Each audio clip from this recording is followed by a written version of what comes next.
This is GM Word of the Week, and I'm Fiddleback. Lost Episode 11. Ring out the old, ring in the new. Ring happy bells across the snow. The year is going, let him go. Ring out the false and ring in the true. So goes the second verse of the poem, In Memoriam, by Alfred Lord Tennyson, who saw many a new year between his birth in 1809 and his passing in 1892. And it describes a British tradition of ringing church bells across the land at midnight on December 31st to mark the passing of the year. So if you've ever heard the phrase, ring out the old, ring in the new, or out with the old, in with the new, now you know where that comes from. Here we stand at the dawning of a new year, and we're reminded by Tennyson that it's time to leave the past behind and look to the future, which is precisely what we intend to do.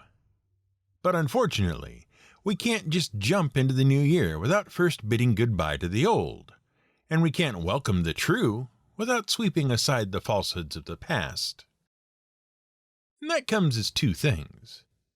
First of all, as is a sort of quarterly tradition here, we like to gather up the bits and pieces we had to cut from recent scripts for various reasons and share them as interesting tidbits. Second of all, we have some corrections to make. A few listeners contacted us to point out a few inaccuracies in some of our recent episodes, and we want to set the record straight. Let's start with our episode from last November entitled Iron Rations, and a bit of a biblical boo-boo we made. In that episode, we were talking about the magically preserved, highly nutritious elven whey bread from the Lord of the Rings series, Lembas. And we suggested it might be partially a reference to the manna from heaven that God rained on the Israelites during their flight from Egypt in the second book of the Christian Old Testament, and the Hebrew scripture, the Torah. And in glossing over a few bits of the story, we made a minor error. And in a complete failure of our own research, we made a major mistake. We suggested that the manna from heaven rained down on the Israelites for just a few days, instead of sustaining them for 40 years. That was a minor blunder. The major blunder was suggesting a connection between God's command to Moses to preserve some of the manna for future generations as evidence that God provided for the Israelites in their time of need, and between the unleavened bread served at traditional Passover dinners. That was just wrong. The two are unrelated. And to make it clear, let's talk about Passover and go into a little bit more detail about the Exodus. At the start of the book of Exodus, the Israelites are enslaved in the nation of Egypt. And to be clear, we should point out that the Israelites are various extended family tribes that can trace their lineage back to the 12 sons of Jacob. They are called Israelites because Jacob earned himself the nickname Israel by basically getting into a fistfight with God, or at least an angel of God. Now, he didn't know he was fighting an angel at the time, to be fair, and the whole affair has been interpreted differently by different biblical scholars, but the point is, the word Israel means to struggle with God, and the angel gave Jacob that name once Jacob won the fight after fighting all night and despite a dislocated hip.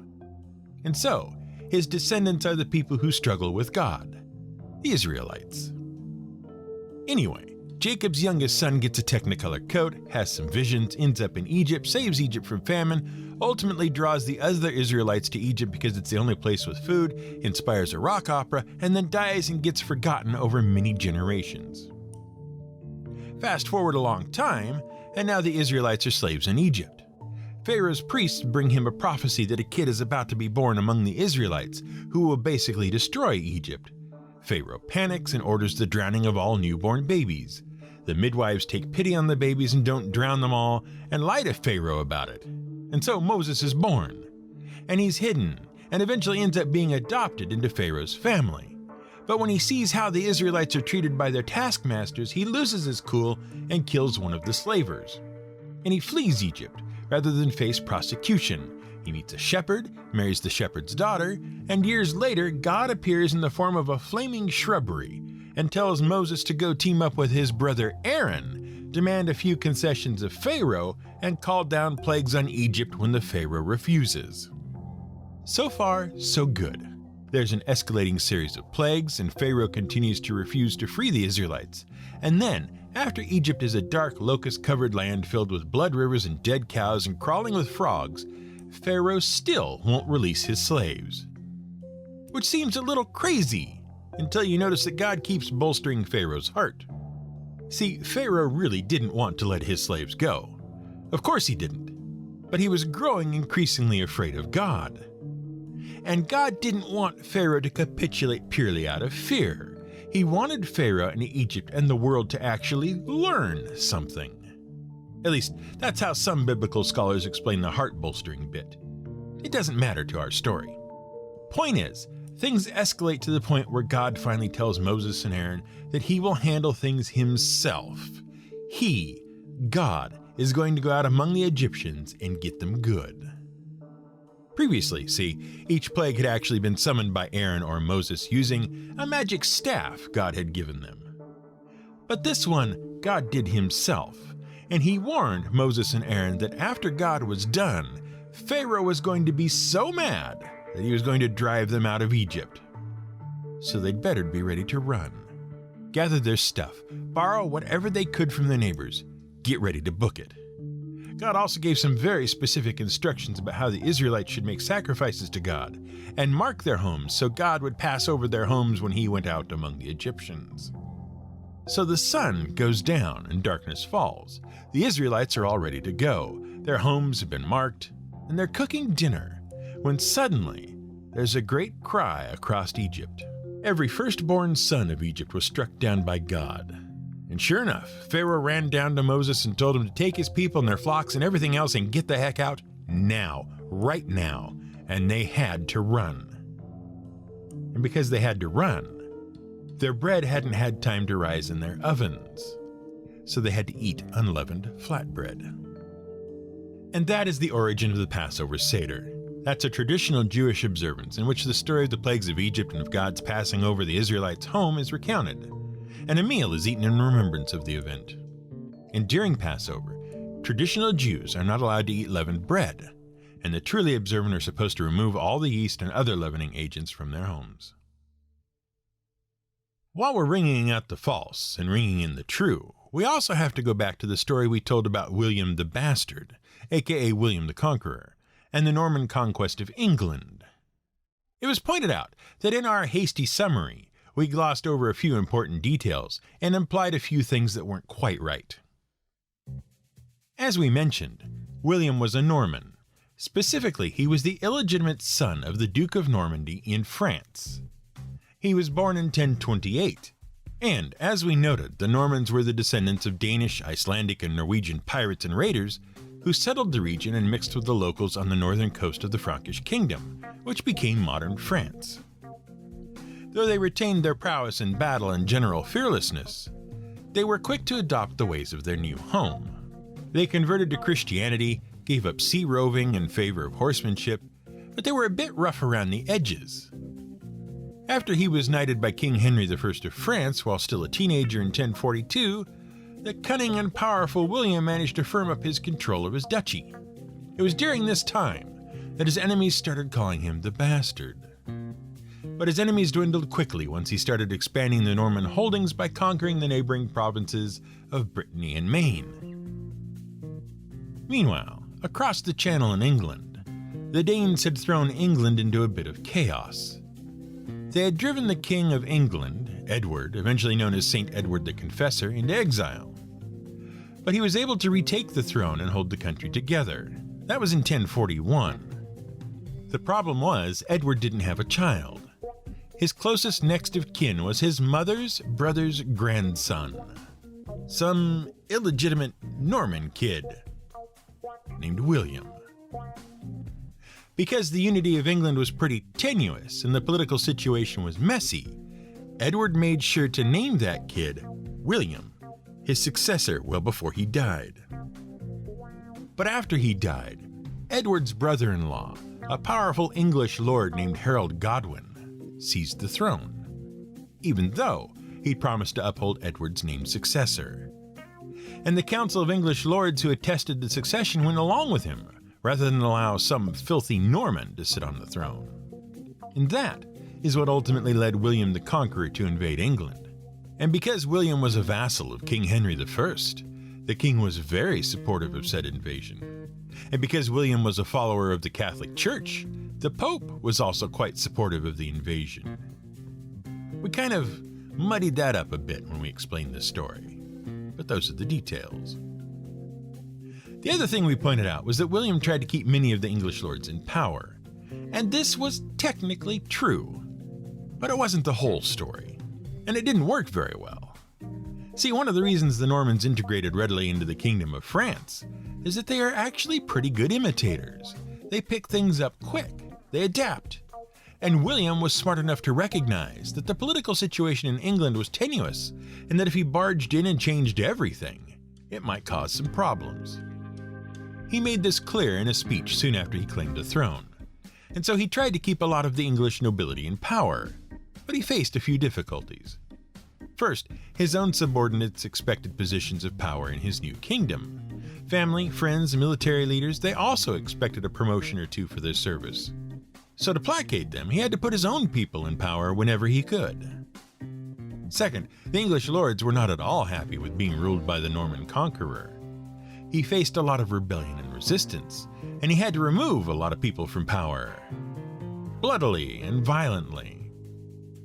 And as we've mentioned in previous episodes, the Normans brought their special brand of feudalism to England, along with changes to the social and religious structure of the country. In the end, the government of England was transformed into a wholly unique new form, and was controlled almost completely by the Normans. Of course, English nobles who toed the line were able to maintain their power.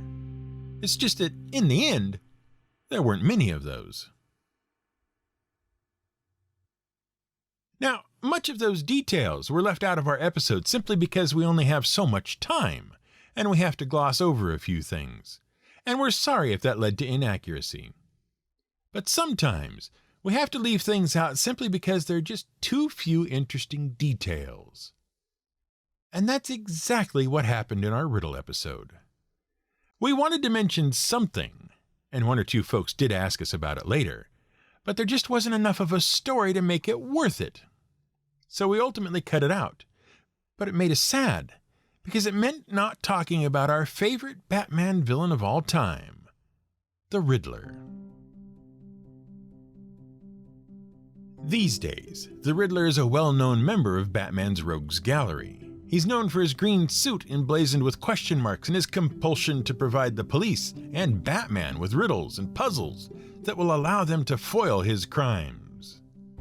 If they're smart enough. And of course, Batman always is. Like many Batman villains, the Riddler has gotten darker and more sympathetic throughout the years. In a 1999 issue of Batman Gotham Adventures, it was revealed that Edward Nygma, that's the Riddler's real name, suffers from obsessive-compulsive disorder. In that issue, he tried desperately to commit a crime without leaving one of his signature riddles. But he did anyway. In the end, when Batman solves the riddle and foils the crime, the Riddler explains, "I didn't want to leave you any clues. I never planned on going back to the asylum, but I left you clues anyway. I might have to go back to Arkham Asylum because I might actually be crazy." Surely, such a character should have an interesting history, right? And we don't mean his fictional origin story. We mean the story of his creation. Well, it turns out that he doesn't. He was just a throwaway villain for one issue of Detective Comics, written by Bill Finger and drawn by Dick Sprang in 1948. And that was pretty much the end. Or it would have been. But then in 1966, a production company called Ed Graham Productions got the television rights to the Batman comic strip. The intention was to make a kids' show for Saturday morning television, something akin to the adventures of Superman and the Lone Ranger. But an ABC executive and longtime Batman man, Yale Udoff, had a different vision. See, as we mentioned in our episode about wool, television was going through an evolution in the 1960s. The sitcoms popularized in the 1950s were giving way to adventure, science fiction, and other genres. And one show that was doing particularly well was a not quite funny, not quite serious spy adventure series called The Man from U.N.C.L.E. And Eyal Udoff had a similar vision for Batman, something fun, not too serious, but exciting and adventurous. Batman for prime time. And that's where the television series starring Adam West came from, slotted firmly between sitcom and action-adventure. It was fun, silly even, but it took itself seriously, which made it even funnier, and it was a hit.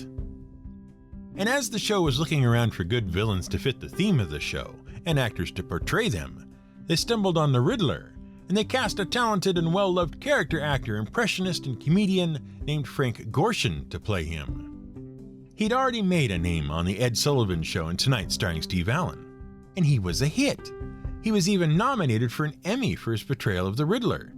And that's how the Riddler got cemented as a member of Batman's Rogues Gallery, instead of being as forgotten as the Penny Plunderer or the Monarch of Menace. We're just sorry the story had to get cut from our Riddle episode. But before we close this episode once and for all, before we bid goodbye to the old year and welcome the new, it's important to remember another New Year's tradition. This one comes in the form of a song, one which we've all probably heard the first verse of. Perhaps we've even sung it, but one that's probably left us wondering just what the heck it's all about. That song is the traditional New Year's ditty Auld Lang Syne. And it begins, "Should auld acquaintance be forgot, and ne'er brought to mind? Should auld acquaintance be forgot, for days of Auld Lang Syne." What does that mean? What is that song really about? Well, first, you've got to know that Auld Lang Syne means for the sake of the past, or for days long gone by. And basically, the first verse is a question. Should we forget the people we knew and leave them behind in the past? And that doesn't sound very nice at all. I mean, it's one thing to leave the past behind and look to the future with hope and optimism. But it's another thing entirely to forget the people you knew, the people who are no longer a part of your life, and move on. But once you get past that first verse, the song becomes a lot clearer about what it's really about. For example, the next verse goes like this. "We twa hae run aboot the braes and pu'd the goings fine, but we wandered men a weary fit sin days of Auld Lang Syne." See, it's a bit more bittersweet than you... Oh, you don't know what it's saying? Well, accents aside, that's because it's a poem written by Robert Burns, a Scottish poet, in 1780, and it's written mostly in the English and the Scots language. Now, we should point out that there is some argument as to whether the Scots language, as opposed to Scottish Gaelic, is actually a distinct language or a dialect. But there's no official criteria. The Scots language is a Germanic language, as is English, and they are very closely related. A recent poll by the Scottish government found that about 2/3 of the adult population of Scotland don't even consider Scots to be a true language, especially among those who use it. But that's neither here nor there. The point is, Robert Burns submitted the poem Auld Lang Syne to the Scots Musical Museum in 1788. But he never claimed to have written it. He claimed he was recording an old, traditional Scottish song. And there's evidence to support that.